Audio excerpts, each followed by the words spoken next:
Let me first introduce to you our lovely presenter today. She is Sue Phillips. She's the president of Center Prizes and has held senior positions at Elizabeth Arden, Lancôme Paris, and Tiffany & Company. And at Tiffany, she developed and launched the very first women's and men's fragrances, Tiffany and Tiffany for Men. Sue Phillips formed Center Prizes in 1990 and has developed fragrances for such companies as Avon, Banana Republic Home, Bath & Body Works, Burberry, Trish McEvoy, Origins, and others. Sue recently launched the Centenarian, New York's newest perfumery in Tribeca. She has a number of celebrity clients, including Jamie Foxx, Katie Holmes, and the rapper 1G. Sue is an adjunct professor of fragrance development at Lynn College and has been featured in such magazines as Allure and O, and on such networks as ABC TV and CBS, just to name a few. Please join me in giving her a very warm welcome. Sue Phillips.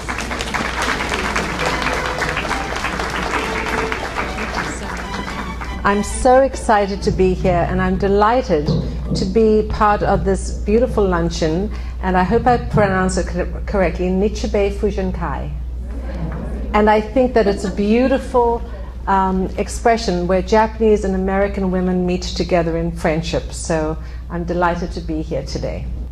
What does your fragrance say about you?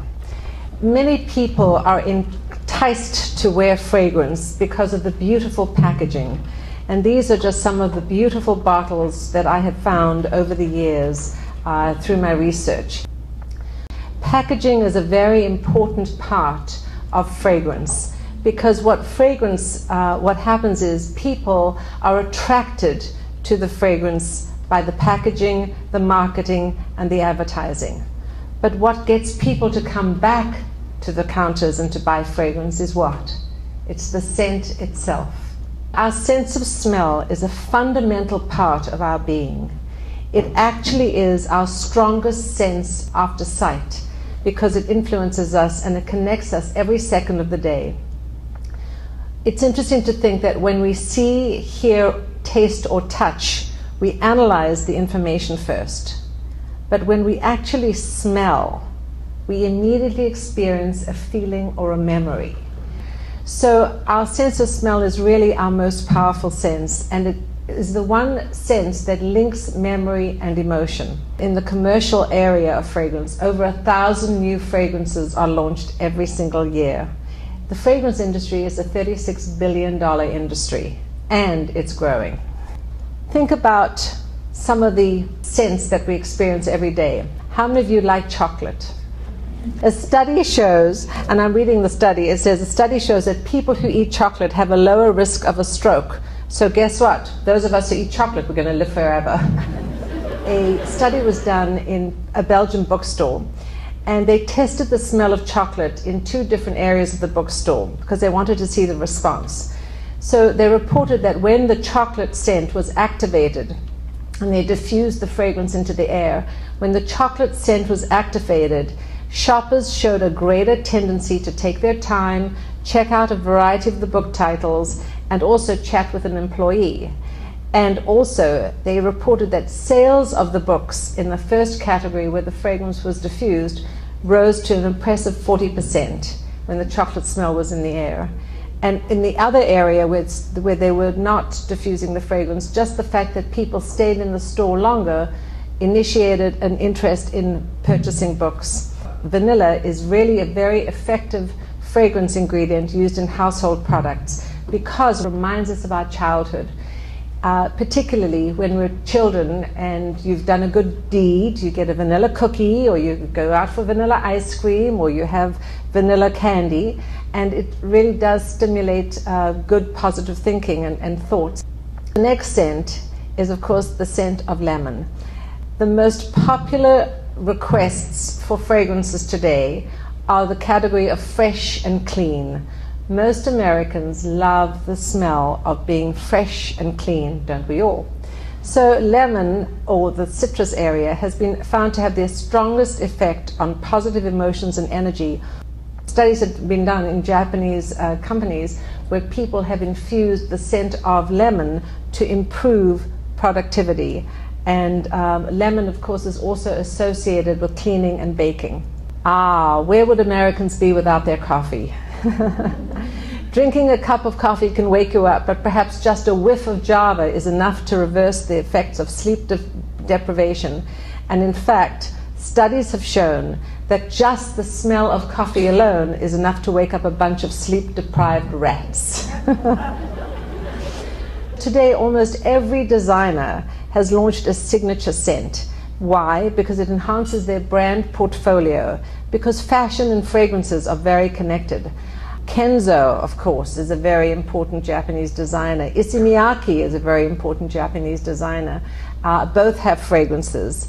And of course, you know, think about all the other designers who have fragrances. The earliest use of fragrances was from the Egyptians, because they used balms in their religious ceremonies. And the word perfume comes from the Latin perfumum, through smoke. In the ancient Egyptian rituals, they would make these wonderful ceremonies, and they would take the resins and the balms and they would put them on a bed of wood and they would light it. And through the aspect of the smoke and the wood burning, the beautiful aromas would waft into the air, and perfumum, through smoke, came the perfume. And then myrrh and frankincense and rose and peppermint and other oils were used. And eventually the perfume business really started in 17th century France. It started in modern day Grasse, and what they did was they scented leather gloves, and they presented the scented leather gloves to Catherine de Medici, and she loved it. So that's where the expression hand in glove came by. So in terms of fashion and fragrance, what I'd like to show you is basically a trip down memory lane. Of course, you remember the big shoulders, the cinched in waists, the mini skirts, the long skirts. So every decade has had a signature kind of a fashion look. The same is true for perfumes. Every decade has its own signature trend. Celebrity fragrances are becoming less popular, and currently custom fragrance or fragrance personalization is new. So when people ask what you're wearing, you can say it's eau de moi. Let's see, what's your olfactive personality? Are you ready to take a test, ladies? Yes. In your programs, there is our scent personality questionnaire. There's no right or wrong answer. Take the pencils, you can circle your answers, and then I'll let you know what they are. When you finish taking the quiz, please add up how many A's, B's, C's, and D's you have. Do you like fresh fragrances, which are the bright, citrusy, green, fresh outdoor fragrances? Do you perhaps like florals, which are the beautiful florals? Look at some of the flowers on the table, the rose. Perhaps you like outdoorsy sandalwood, very creamy sandalwood fragrances, or oriental. So there you have it. The audience responded so positively. The whole subject of fragrance is fascinating, and it can be integrated with color and fashion and our sense of taste and our sense of touch. Thank you for watching.